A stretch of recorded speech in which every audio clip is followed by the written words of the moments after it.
WWE just keeps on getting better. And with the long-awaited return of Ilja Dragunov, my life keeps on getting better. Although, why did you shave off the beard? Hello everybody and welcome to the review of this week's SmackDown. And man, I don't know what kind of AI WWE is using right now to help better these shows, but whatever it is, it's working, although you should probably stop doing that. To start off this show, we would have Nick Aldis coming out and he would talk about how Jacob Fatu and Drew McIntyre, and at this point I was thinking, oh, they're going to call it off, Jacob Fatu is injured, I've read the reports, but no. It's being turned into a #1 contendership match, and look, they really played this well, because if they just said, oh, Jacob Fatu, he's been off TV for 2 months, now he's going to be off TV again, it just wouldn't work, and now they actually made it work, but we'll get to that later on. But yeah, this match would be the #1 contendership match, I guess.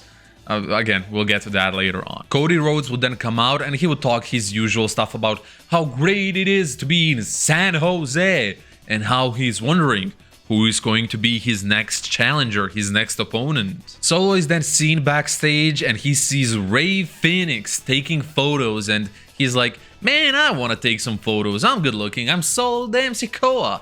And yeah, they beat up on Rey Fenix over photography or whatever. MFTs just beat up on Rey. Charlotte Flair and Alexa Bliss would then be up against Zaria and Sol Ruca. And to be perfectly honest, if Sol Ruca and Zaria are going to be moved up to SmackDown, even as a tag team, I wouldn't mind.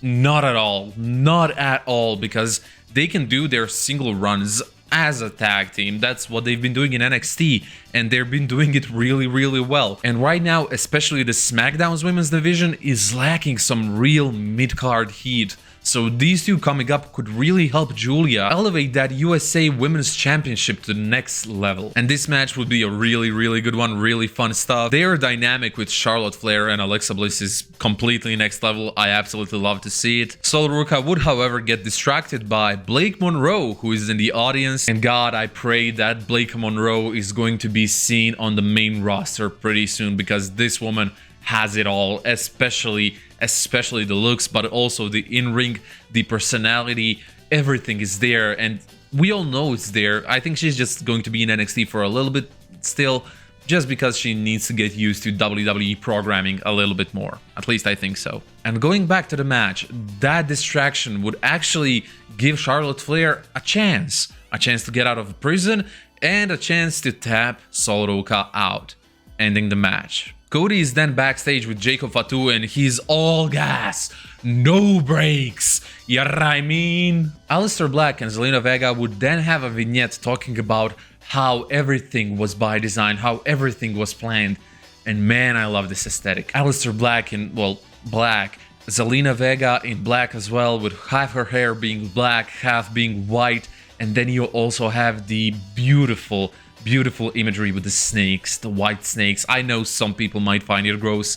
I'm not necessarily a fan of snakes. I don't want to keep them around my house, but I don't mind seeing them on TV, and this aesthetic works perfectly. I really hope they do some great work later on in this run, I guess. The Miz then wants it to be big. I want it to be big. Big. Think big. Sammy would then be out there wanting to have an open challenge match, and Nick Aldis would say, no, Sammy, we can't do that. Even though a couple minutes previously they showed on screen that Sami Zayn is going to have an open challenge match, so this is really taking my suspension of disbelief to a next level. And he would talk about how he doesn't want to be stifled by the MFTs, how he's not afraid of them. And Nick Aldis would say, yeah, sure, go have your open challenge. And then The Miz would come out, and I was like, okay, this is interesting. Miz going for the US Championship, I don't mind it, I don't mind it at all. However, Melo would not miss. And then we would have the grand return of one of my favorite guys in the company right now, and the guy that's been my favorite ever since he came up, until his injury, I guess. And that man is Ilja Dragunov. He came back without the beard and the mustache though, so yeah. I mean, that beard and that mustache made him look like a Tsar, like a Russian Tsar. It made him look grandiose. It gave him just that iconic look.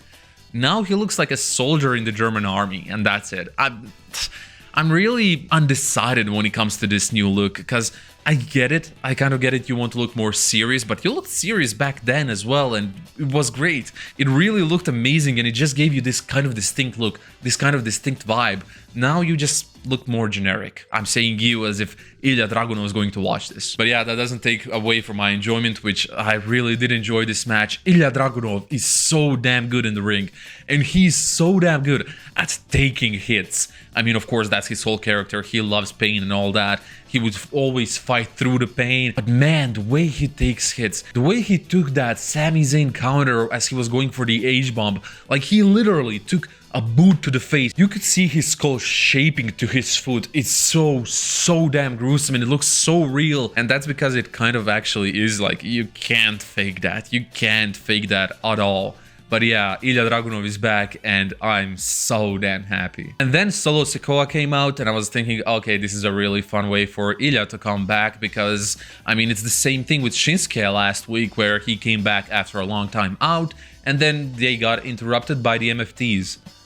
But this match wasn't interrupted. This match was not interrupted.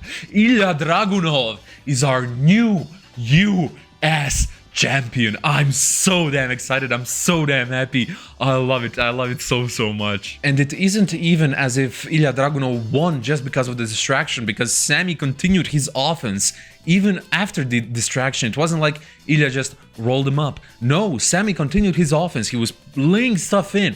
And then Ilja reversed it. He hit the torpedo Moscow into the H-bomb. 1, 2, 3.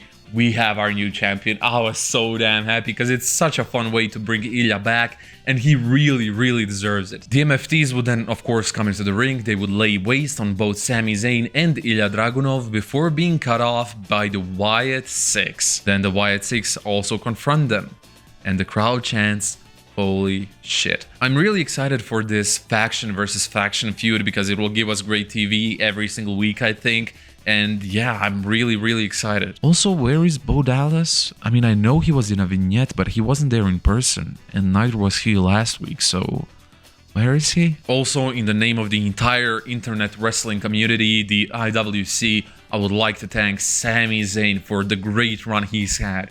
It wasn't long, but he had so many great matches. He helped so many guys put themselves over. Again, just great matches every single week. And I'm really thankful. So come on, man, let's go for that world championship now. You can be the underdog. MCMG would then be seen backstage celebrating their 1-year anniversary in the WWE, but they would be cut off by the Los Garzas, and now we have a match. The match was actually really good, but the crowd was just dead for most of it. It's really sad to see how this crowd just didn't react to either of them, and I know they're not the most popular. I mean, I know MCMG is really popular in the IWC with the people who follow wrestling. I was a fan of them before they even came into WWE, but for WWE fans, they're just those guys that came into the company, won the title, held it for a couple weeks and lost it, and haven't been seen since, basically. And the Los Garzas are also not really over, so